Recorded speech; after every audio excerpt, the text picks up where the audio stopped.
normally people like to taste something new. So this type of the product we just mentioned in the mode of transportation, the marine, that to go to see the island which is already created in Dubai. So we will have they will take a photo from their side and will take especially for the tourists, they want to investigate about what is new in Dubai here. So this one of the mode of transportation will take them from here to the last destination for them. Then they can take a very nice moment for them. They can be remembered when they go back to their country.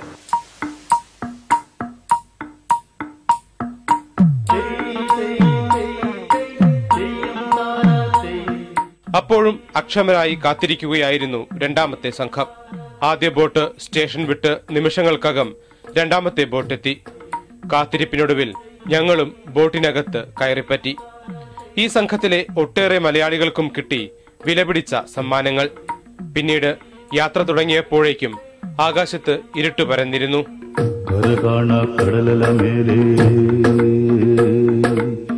മോഹപ്പൂങ്കുരുവി പറന്നേ അറബിപ്പൊന്നാണ്യം പോലെ ആകാശത്തമ്പിളി വന്നേ. കടലിന്റെ ഒരു ഇത് നന്നായി അറിയാൻ പറ്റുന്നത് ഈ ഇതില് കയറിയപ്പോഴാണ്.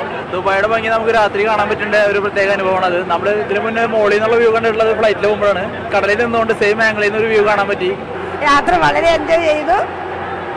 വലിയ സന്തോഷമുണ്ട്. കടലിലൂടെ യാത്ര ആദ്യമായിട്ടുള്ള അനുഭവം തന്നെയാണ്. വളരെ എൻജോയ്മെന്റ് ചെയ്യാൻ കഴിയുന്നുണ്ട്. പിന്നെ ദുബായിയുടെ പല ഭാഗങ്ങളും അതുപോലെ ഐലൻഡുകളൊക്കെ കാണാൻ സാധിക്കും. അതുകൊണ്ട് വിമാനത്തിലേതിന് തുല്യമായ സംവിധാനങ്ങളും സൗകര്യങ്ങളുമാണ് ബോട്ടിൽ ആവിഷ്കരിച്ചിരിക്കുന്നത്. ശീതീകരിച്ച ഇരിപ്പിടങ്ങളിൽ നിന്ന് പുറം കാഴ്ചകൾ കാണാനായി ഡെക്കിലേക്ക്. ബോട്ടിന്റെ വേഗത്തിലും തിരയുടെ താളത്തിലും ആടിയും പാടിയും ആസ്വദിക്കുകയായിരുന്നു ഇവർ.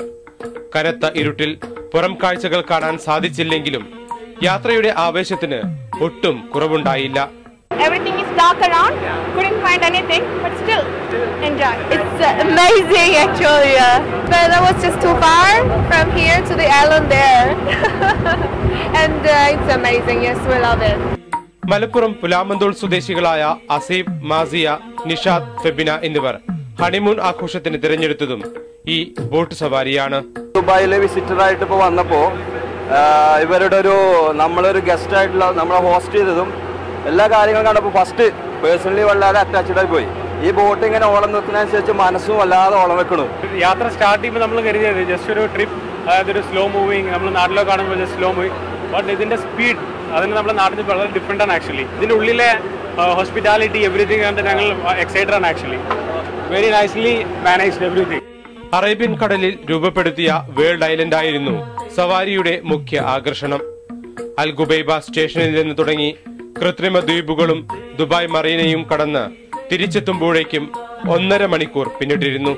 പറഞ്ഞിട്ടും തീരാത്ത യാത്രാ വിവരണങ്ങളിൽ നിന്ന് മറ്റൊരു പുതുമ തേടി യാത്രയാവുകയാണ് ഇവർ. സാധാരണക്കാർക്ക് അത് വലിയ ഗുണപ്രദമാണ്. അതോടൊപ്പം തന്നെ പല ഭാഗങ്ങളിലൂടെയും മെട്രോയുടെ സംവിധാനമുണ്ട്, ബോട്ടുകളുമുണ്ട്. ഇത് തുടർന്ന് നാളുകളിലും ഉപയോഗപ്പെടുത്താനും ദുബായ് ഗവൺമെന്റിന് മാറ്റിയ സംവിധാനങ്ങൾക്കും കഴിയട്ടെ എന്ന് പ്രത്യാശിക്കുന്നു, പ്രാർത്ഥിക്കുന്നു. കടലല മേലേ